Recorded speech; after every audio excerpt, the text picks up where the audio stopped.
Do you know something that's really breaking my heart that I keep seeing all over TikTok? Is the amount of black women getting their nose done. I don't know why, but it's like really saddening to see. And then I feel like what then subconsciously happens is then I start looking at my nose and I'm thinking, do I need to poke it up at the top? Do I need to do all of that? But no, our nose is our uniqueness. Our nose is our beauty. Like the amount of, and I guess also like whatever you interact with is what you see. But like all I'm seeing, and please don't say it's because you have no money. That's why you can't go and fix your. No. I like. Is it not Queens in the Sky? Is it Beyonce or is it Solange that says about the beautiful black nose or something? I don't even know. I think it's probably Beyonce talking about Jay-Z. I don't know. But like, it's breaking my heart. I don't know if anyone else is seeing this, and I feel like there's a new wave of just a lot of like African women getting their nose done, and I'm like, our nose is our uniqueness. Like you're beautiful before, you're beautiful after, but like our nose is our uniqueness. Guys, welcome back to my channel. So today we're going to be discussing a topic that has unexpectedly gone quite viral on my TikTok, and that is the rise of ethnic rhinoplasties. So I made a video recently, and it was a simple observation that I'd noticed about how often I was seeing nose jobs, specifically ethnic rhinoplasties, and it'd been showing up on my For You page. So I have to preface, guys, it was my For You page. This was the rise that I was seeing, and I'm going to include the video in this as well. And the comment section, whew, people called it policing black women's bodies. People were really trying to come for me for just, commenting on an observation that I had seen. People were telling me to live my life, even though I am obviously living my life.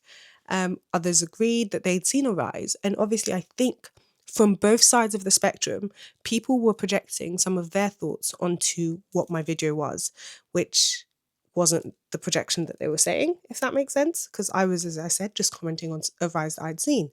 So, instead of responding to every single comment, I thought we could have a proper sit down discussion about, the topic, because it's way bigger than just that one video. And I think because it's something that's actually triggered people quite a bit, I thought this is actually a very important topic to discuss. So I've got a script. So if you keep seeing me looking away, I've just got some notes that I am like referring back to. So bear with me. But today we're basically going to be talking about, why ethnic rhinoplasties are rising, the psychology behind having a nose job, because at the end of the day, it takes a lot before someone makes that decision. And I completely understand that. And this isn't me trying to police black women or, shame them for doing that. Like that is not the case at all. And I don't like the fact that people have interpreted it that way.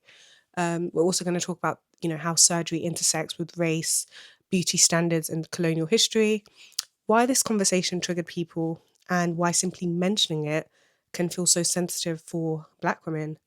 As I said, this isn't about shaming or policing anyone's choices. It's about understanding the cultural forces that shape those choices. So first, I'll just talk about, what an ethnic rhinoplasty is. So let's just start with the basics then. So a standard rhinoplasty aims to refine or narrow the nose, and often this follows a Eurocentric beauty ideal. And then an ethnic rhinoplasty, on the other hand, refers to nose surgery performed on people of African, Caribbean, Asian, or Middle Eastern descent.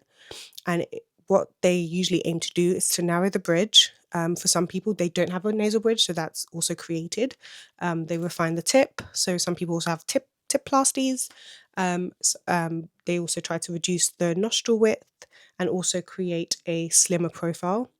And the key to this is the goal is often, they want to harmonize. Everyone says facial harmony. So it's to harmonize the nose with Eurocentric ratios, whilst also trying to maintain the cultural features. Because in the video, I did say that our nose is our uniqueness, and there's actually a study that backs that up as well. But anyway, the demand for this has risen massively over the last 10 years, even the last 3 decades, I believe, and especially in the social media era. And I think that's what it is. I feel like with ethnic rhinoplasties, people have been getting it done for decades for yonkies. But because of the obviously rise in social media, we are now seeing it and people are documenting their experience, which is really good to, it's good to see, because then people are able to or recommend others, like surgeons who are good in performing ethnic rhinoplasty. So it is good. It's a good thing that we have social media, but it also means that we are seeing more of it. There's a study that I'd mentioned before. So this is a 2009 study. I've got it here, and it is by Momo et al. So if you go, you can search it up. Just put Momo, Momoh et al. And it's called Rhinoplasty, the African American Patient. So just reading some of what they've said, obviously there has been an increase. So in the past 3 decades, as I said before, there's been an increase in the number of African American patients who have undergone rhinoplasties. And this increase is going to continue increasing because now there's also more surgeons who are proficient in performing ethnic rhinoplasties. And it's no, so an ethnic rhinoplasty or rhinoplasties in general are no longer uncommon procedure in African Americans. And this procedure was once taboo, but obviously now there's been a rise, so it's no longer, looked at that. And this is the key. So most patients who go for ethnic rhinoplasties, they want a nasal refinement, but they still want to preserve their cultural identity. And why is that? Because our nose is very distinct. It's our uniqueness, as I said, such as our hair is our uniqueness, as people have mentioned in the comments. But obviously the African American nose does have many unique features, and it has to be appreciated. And I think the anatomy as well has to be appreciated by the surgeon that is undergoing or performing the procedure, so that they can provide the desired outcome for the patient. So in terms of obviously the anatomy of the African nose, so the African nose is called let me see if I can say this word, Platyrrhine. It's a Platyrrhine nose. And then you've got the Leptarine nose, but the Platyrrhine nose is basically flat, wide. It's got a depressed dorsum. The tip is less defined. There's a lot of nasal flaring. So obviously the anatomy is so different compared to a Leptarine nose, which is basically like the European type nose. Another study found that there has been an increase, like a 7% increase, I believe. Let me get my statistics right before people come for me. Yeah, so it was a 2011 study found that the number of Black patients undergoing cosmetic surgery increased by 7.5%, and this was back in 2011. So now that there's been this increase in obviously socioeconomic status, people have more of a disposable income to spend on cosmetic procedures. So that could also attest to why we are seeing a rise, particularly on social media, or why I'm seeing a rise. I feel like I need to individualize this because I don't want people to take this video the wrong way, because that is not the case at all. I thought I would share this also very interesting tidbit. So the American Academy of Facial Plastic and Reconstructive Surgery did a survey, and they found like the most common facial cosmetic surgical procedures by racial group, and they found that African Americans, 80% had rhinoplasties. In Asian Americans, it was blepharoplasty. I think that's lip, blepharo, or is it eyes? Maybe eyes. And rhinoplasty. So blepharoplasty was 44%, rhinoplasty 41%. In Caucasians, it was facelift, so 40%, and 39% was rhinoplasties, and Hispanics, 65% had rhinoplasties. So we can see that obviously African Americans, it's still a very small group all in all, compared to their white counterparts. However, it is a larger portion of the African Americans that had facial cosmetic surgery had rhinoplasties, which is basically a nose job. So we've discussed what it is, we've discussed some stats. So why are we now seeing this surge? So as I said before, it could be due to socioeconomic status, with that increase in more disposable income. But I feel like this is where things get quite complex and also very interesting. So as I said, with social media, I think Instagram, TikTok filters, they've created this one universal beauty template that a lot of people are striving for. And I feel like that template is, a tiny nose, sharp tip, a narrow bridge, and you want that symmetrical look to the side and everything looks symmetrical, that side profile. And I think now people are or tend to compare themselves to a filtered version of humanity, which could obviously be a cause for why people would be having facial surgery. Also, there's hypervisibility online. You're constantly looking at your own face, especially if you do social media, if you're always on your phone. You know, you've got photos, videos, stories. This wasn't normal 15 years ago. So that could also be a cause as to why you become hyper vigilant on certain things on your face, like things that may not have been an issue before. You're now, it's highlighted and you're looking at it constantly. And I think that's just with anything. If you look at your face too long, even like, you know, that trend where you're like, if you look at a picture too long, your face, you look completely different. And that's what can happen because you do hyper focus, and that can change your perception of what you look like. There's also the globalization of beauty. So we consume beauty standards created in the West, even if we live in Africa, Brazil, or Asia. So obviously, it's that Eurocentric standard of beauty. We consume that no matter where you are in the world. There's that shared mindset that, you know, the type of beauty that's appreciated in the West should be the universal type of beauty. And then obviously surgeons are now marketing directly on TikTok. So that is another thing. You're seeing a lot of, so we all saw Mr. Dr. Miami, like and he's great on TikTok. We love him, but obviously he's a marketing genius. You're able to look at these surgeons and look at their work, and you start thinking, oh, do you need work done? So, you know, you get the before and the after edits, and it targets people's insecurity. Like, unfortunately, that is the case. It will target it.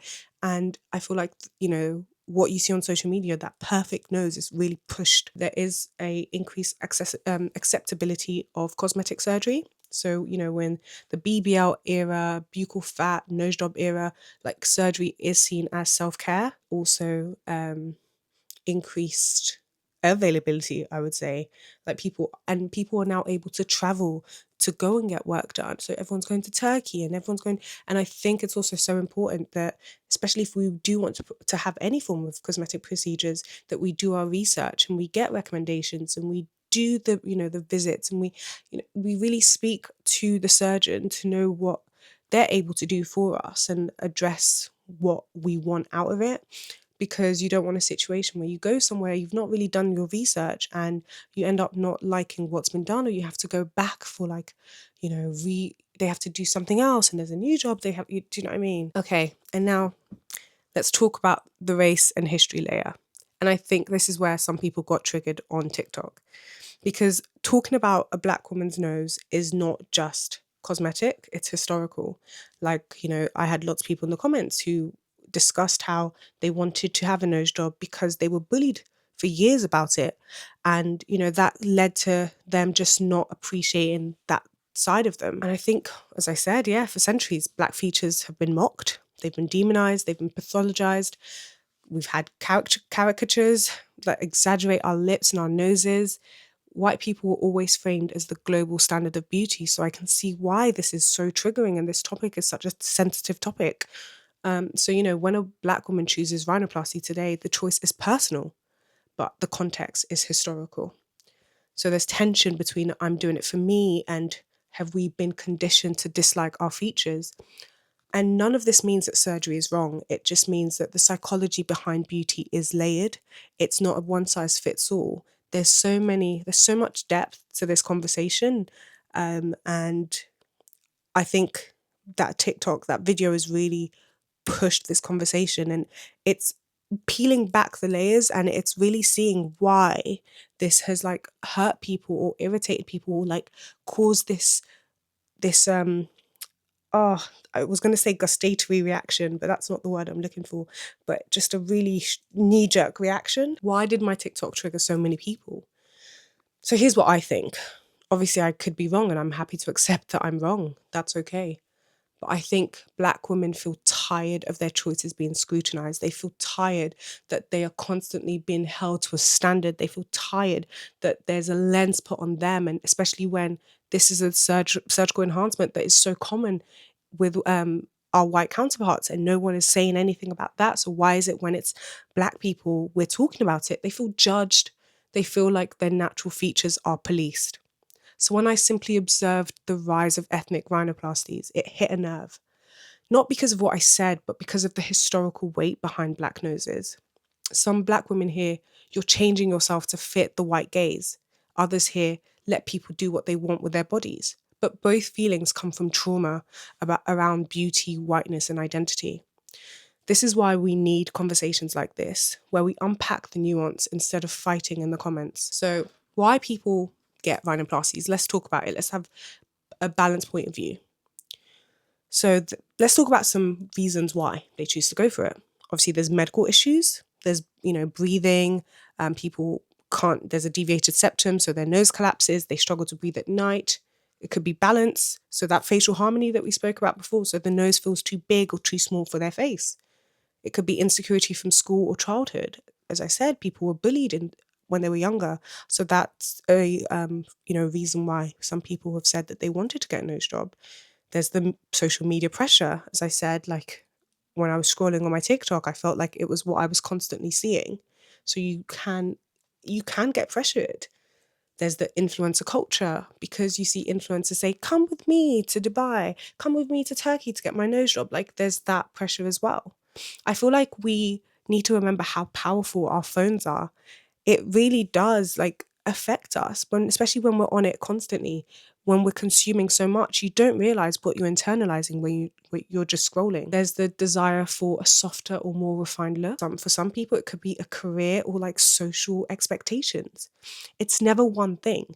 It's a mix of personal and societal pressures and influences that cause people to do this. And it's, as I said, it's not a nuanced conversation. Me, stating that observation was not trying to cause any harm or try to police people. I'm going to propose a question. Is it policing to talk about it? In my opinion, no. I think talking about trends isn't policing. We see so many trends online and we see so much commentary on them, and that's never been deemed as policing. I think we should be able to examine beauty trends objectively, the same way we talk about BBLs, buccal fat removal, veneers, fillers, everything. We talk about this, we make commentary, and it's never seen as policing. So why is it in this case it is? And Black women deserve the same nuance, I believe, not silence. And I would just like to add that when I made my video, I didn't have a particular person in mind that I was trying to bash or anything like that. I was simply commenting on the rise that I'd seen whenever I was scrolling on my TikTok. So I don't want this to be people thinking that I am trying to bash people or trying to be disrespectful to Black women having rhinoplasties. It's your body, it's your choice, and I would never ever try to police anyone on what they do. It was just a simple observation that has definitely struck a nerve in quite a few people. And I just want to also say, let's keep it respectful in the comments. We don't need to try and slander each other and, just be horrible. I don't think it's necessary. And that was never what I was trying to do at all. So just to conclude, my video wasn't to shame Black women. It was me just simply stating an observation that I'd seen. But I feel like it has opened a conversation about beauty, race, history, and identity. And it clearly touched a nerve. So let's talk respectfully, thoughtfully, human to human. Let me know what your thoughts are below. Do you think the rise is harmless self-expression or a symptom of deeper beauty politics? If you guys enjoyed this video, and if you enjoy this type of commentary or have other nuances that you want to, dissect, let's do it together. Give me a subscribe and like this video if you enjoyed it, and I'll see you guys in my next one. Bye.